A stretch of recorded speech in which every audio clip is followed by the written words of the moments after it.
on the plane. However, we're going to get out to Austria and get this thing started. It's going to be quite the season, and really looking forward to it. But I know one person you really want to hear from. Certainly want to hear from him as well. All the way through lockdown. Get your questions in for him because Mr. Daniel Ricciardo is joining us. How are you? Good day, good sir. How's going on? I'm still not a lot here. We're still sort of locked down. But how are you? I'm okay. Just doing the thing. I'm back in Europe now, so I said goodbye to Australia. It was emotional, but it was all right. I was pretty lucky out there, to be honest. Lockdown and isolation was fairly straightforward out there. So, but yeah, I heard the UK was like sunny and amazing a week ago, but it ain't that anymore.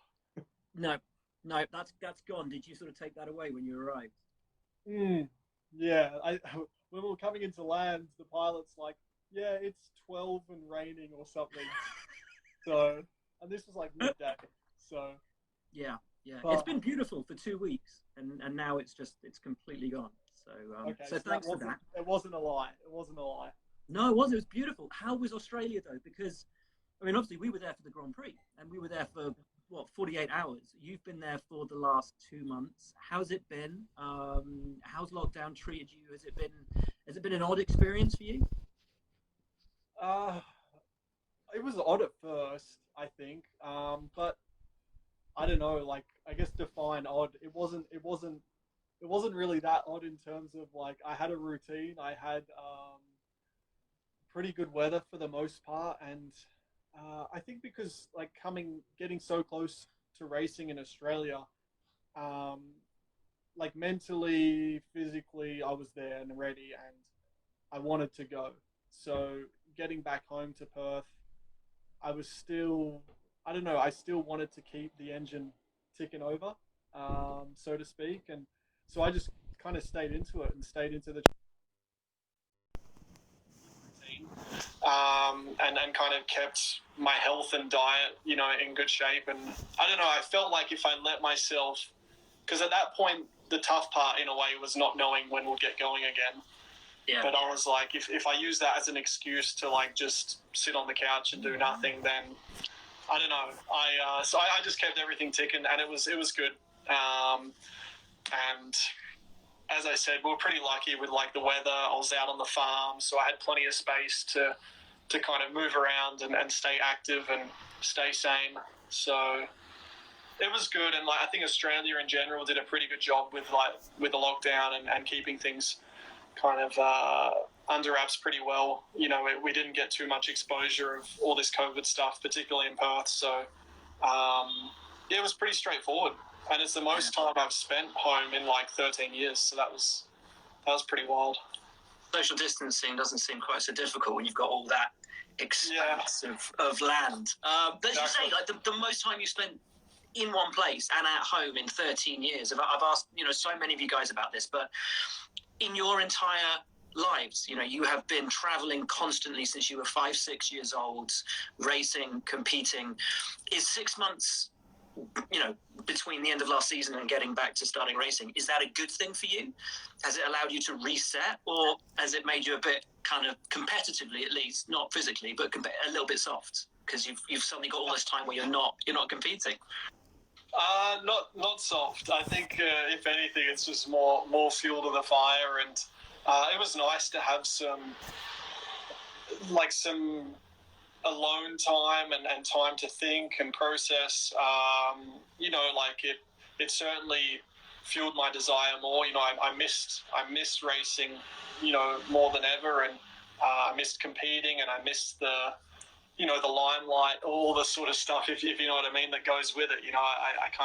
I missed it all. So it, not that I'd lost love for it at all, but, it just reiterated my love for competing and the sport and my job. And I think, this was we travel so much, as and you kind of just get into it and you go and you go and you go. But sometimes you don't really get a chance to stop. and it was in a way nice to be forced to stop. I think just for our bodies, actually, not being in pressurized cabins all the time and all this sort of stuff. It's probably given us a few more, from a performance point of view, maybe given me a couple more years, onto my career. So I see positives in it. Good. Do you think you're going to be rusty when you get back? I mean, so many people have been, doing sim racing and, sort of racing in the virtual world. Do you think you're going to miss a competitive edge when you get back, or is it going to be straight back into it and it'll just click back in straight away?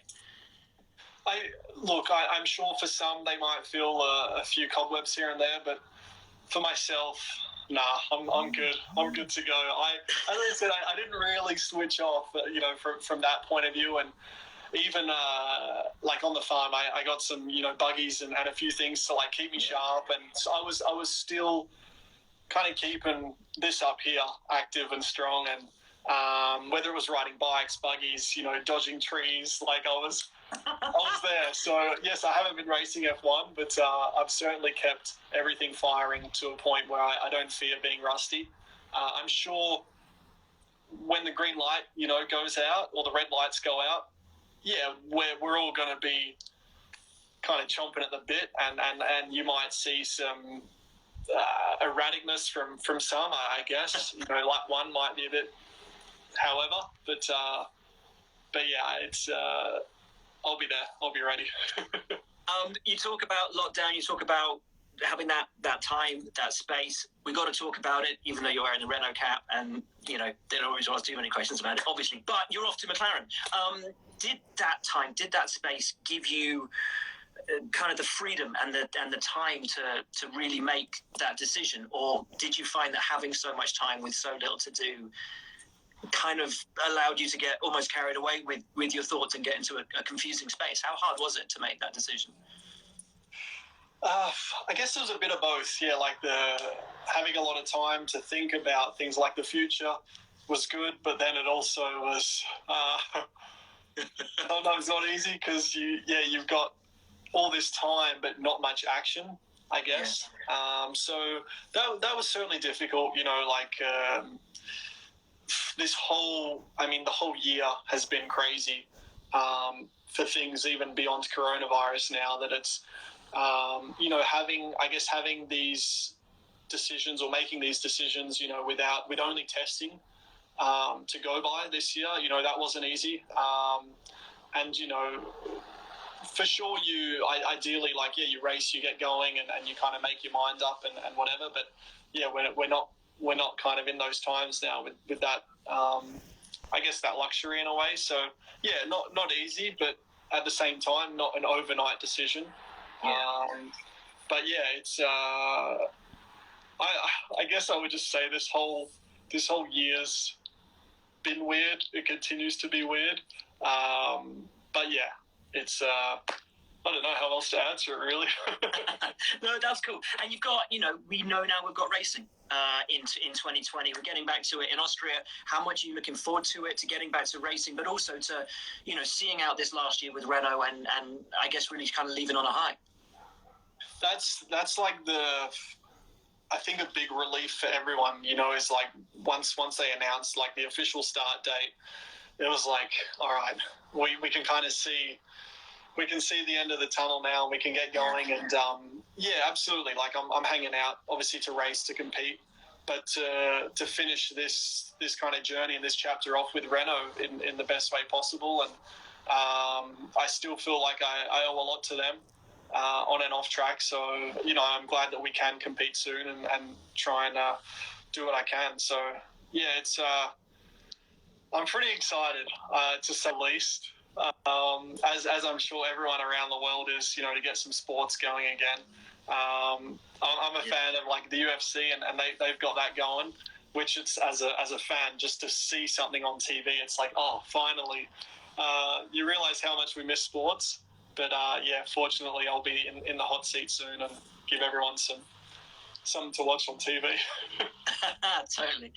Today, of course, is the anniversary of your first race, win. I had a brilliant video lined up for it, but for some reason it's not loaded up into the chat, so I'm just going to have to ask you about it instead. Crazy race. Okay.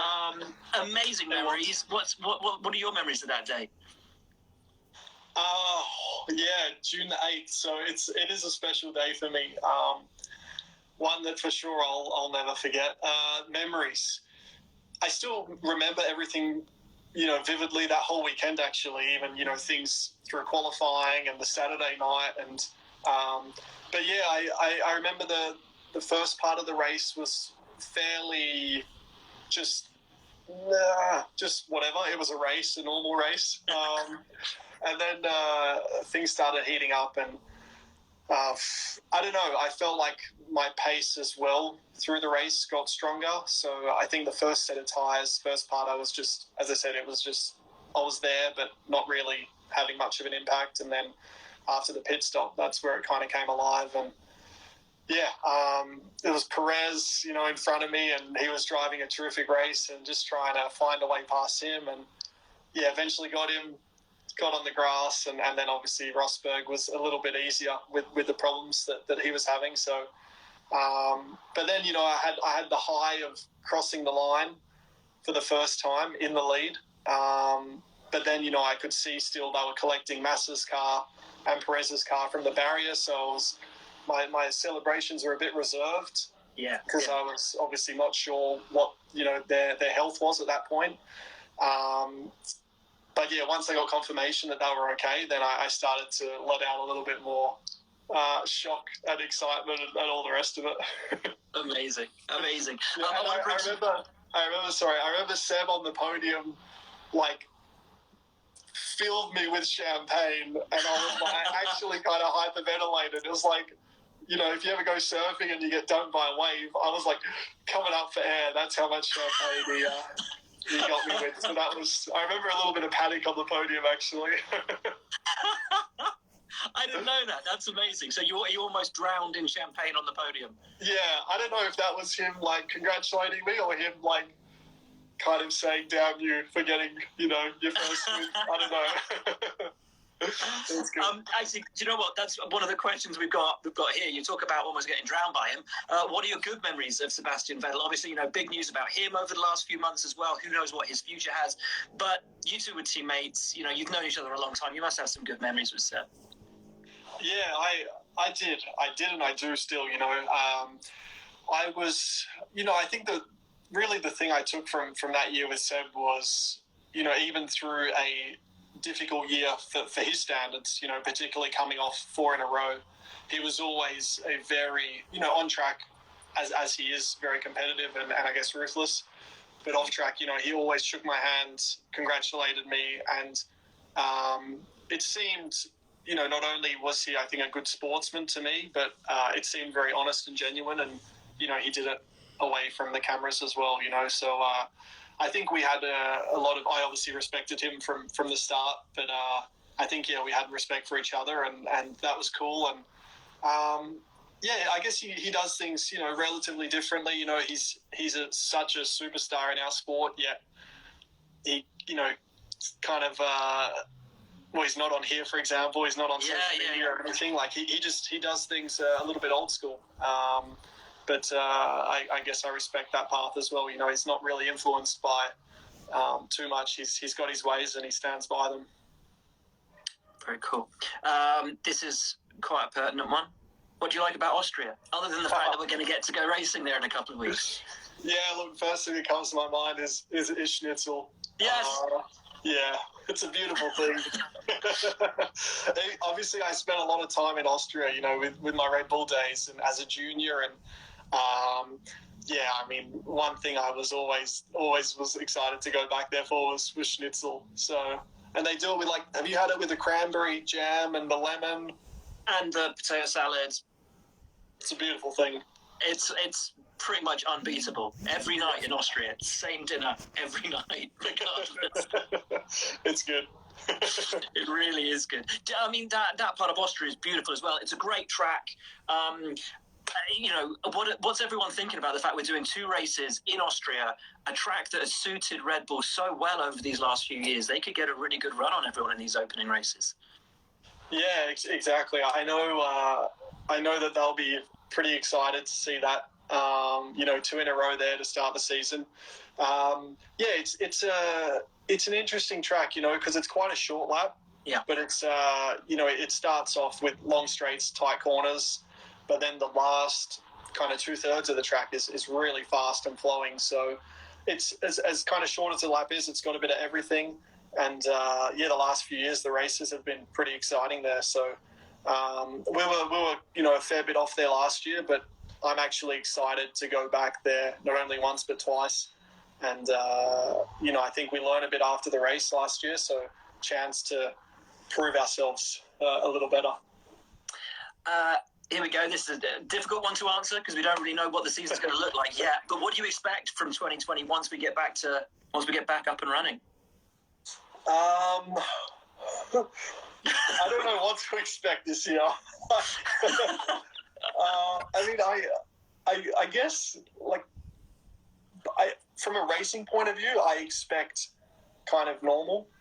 If that makes sense. I expect, just the top teams to, still be there, the ones for us to all catch, and the racing to kind of be as it is in terms of. I don't mean that in a negative way. Just I don't envisage the racing or anything to change. We're not going to have fans and crowds and whatever, but the on-track battles and the the who's in the championship hunt. I expect that to all be.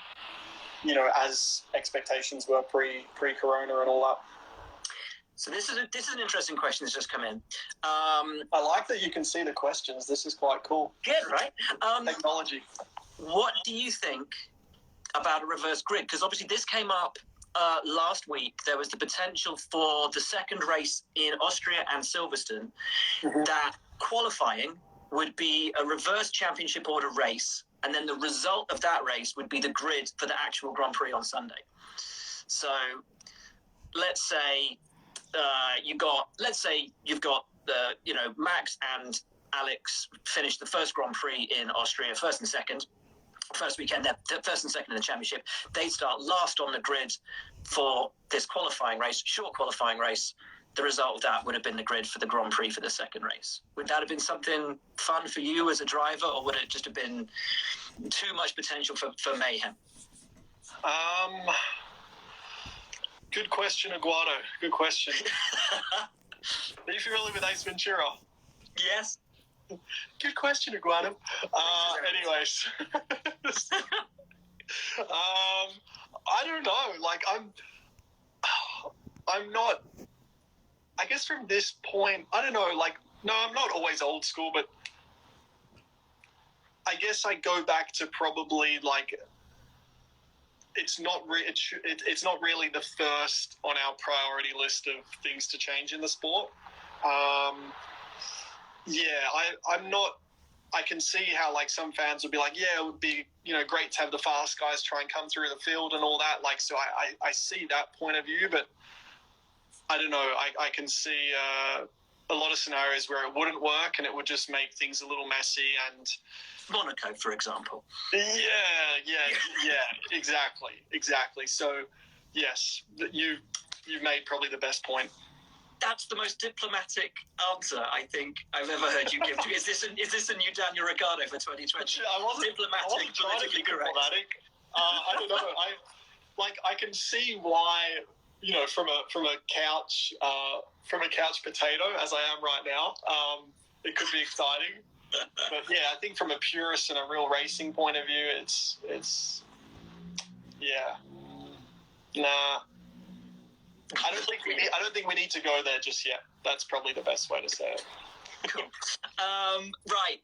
We have to wrap this up because we've had you for 20 minutes already. Oh, and we really? thank you for your time very much. No, I got told I don't have much else to do right now. Should we take another couple of questions then? We'll take a few more. Let's run it. Let's go for another.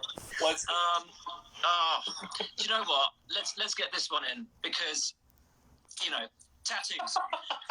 Any that you regret? It's funny. Speaking of having a lot of time, free time in this whole situation, I've actually spent some time looking at my tattoos. And One thing I have said, like, so to answer the question, no, I don't regret any.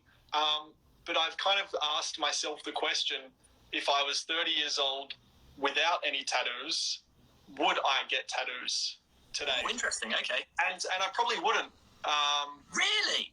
I don't know. Like, not that when I say I probably wouldn't, the answer I gave myself is I probably wouldn't. But why? I don't know, because I don't regret any. But I think, like, probably the point I was trying to make to myself is, like, once you start, there is something about them which is, like, a little bit addictive, and it's addictive, yeah.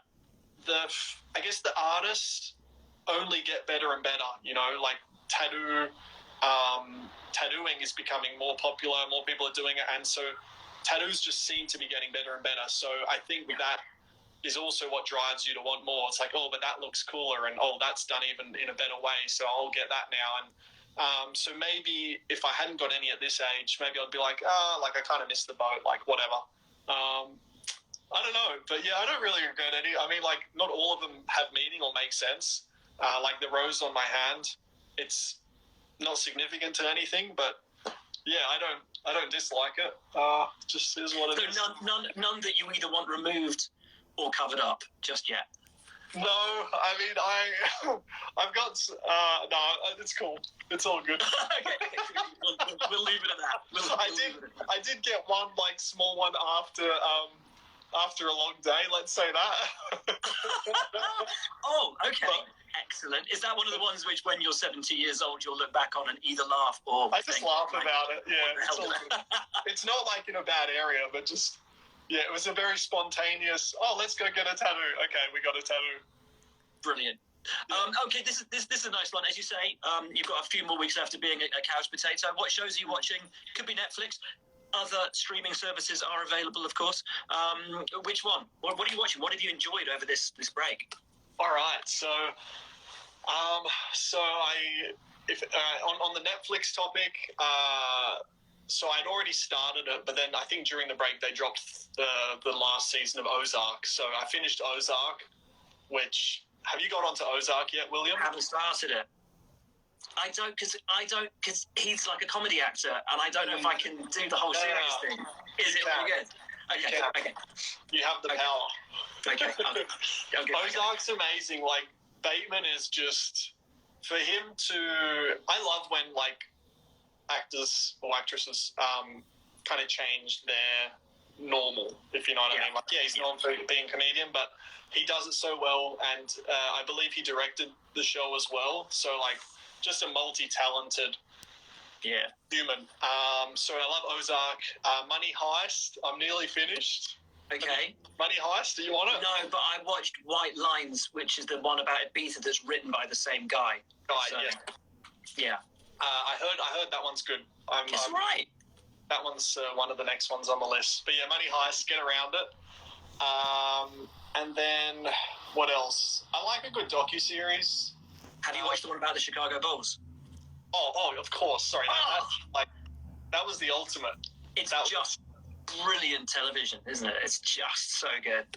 Yeah, I grew up a big fan of Jordan. I think probably as every kid, you know, in this generation. So to kind of relive it, like, you know, obviously, like, a lot of things I'd forgot about because I was a kid when I was a fan and watched it, and to go through it again, amazing. So the soundtrack's incredible. Strong. Yeah, you're a big music fan. Wait, are they books or DVDs, or what am I looking at? DVDs and books. And vinyl. And vinyl, yeah, good man. All right. What about you talk about Bateman doing the whole comedy to serious. Have you seen The Morning Show with Steve Carell and Jennifer Aniston and Reese Witherspoon, all about like morning television in America?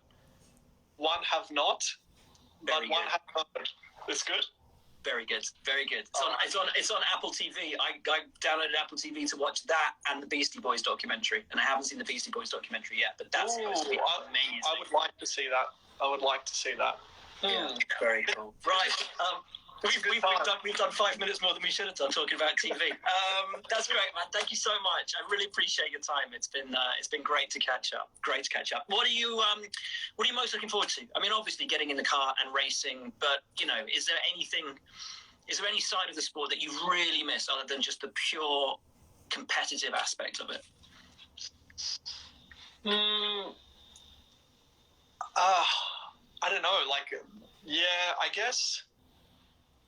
I was going to say it's probably just part of the competitive aspect. I was going to say just getting into data and seeing where I can go faster and stuff like that. But yeah, just getting back to work. Even jumping on the simulator. Just getting back behind the wheel. Simulators normally, because once we're racing, and simulator is it's you take it or leave it. From a driving point of view, it doesn't really get you excited, I'd say, a lot of the time. But now even that, I'm just let's get into it. Let's try some setup things, and I don't know. I just want to feedback to the engineer and just make progress and go. So I mean, traveling. It's been nice to not travel for a while, but I did miss a little bit of that. So traveling to Austria, in Schnitzel. Then we go Hungary after that. Yeah, Hungary's pretty good. But I don't know what's going to be open. I don't know. Can I even get Schnitzel? I think so long as your hotel serves it, you'll be just fine. Enchanté. Quick question. What are you doing? Are you doing races? What's your sketch? It changes by the day, but at the moment, it seems like it. It seems like there's going to be a presence for broadcasters. We'll be there. There's going to be, I think, a small presence of written journalists as well. So, we'll be there doing the F1 digital thing and the pre-race and the post-race and all that. So, a lot of work. Like you, can't wait to get back to work and get reporting about this thing that we all love. Have you got a message for your fans who are so desperate to see you race? Sit tight. Not long now. I can't even sit still. So I'm excited to get going. As I said, I'm a sports fan, so I know how much it kind of sucks not to see your favorite sport on TV and have something to follow. And so hang in there. We're going to be good to go soon. I think that's it. Hopefully, then it gives us something to talk about, more racing stuff as opposed to just speculating how the racing is going to go. We can talk about how it went, so a bit easier to have a conversation. Can't wait. Cannot wait. Well, look, hopefully I'll see you in a couple of weeks' time in Austria. Have fun in the upcoming days. I know a lot of you guys are doing sim work, maybe even some shakedowns. So whatever is coming, good luck. Have fun. Thanks for your time today, man. And we'll see you very, very soon. No worries. Be well, everyone. See you, buddy. Thanks, man. Bye-bye. See ya.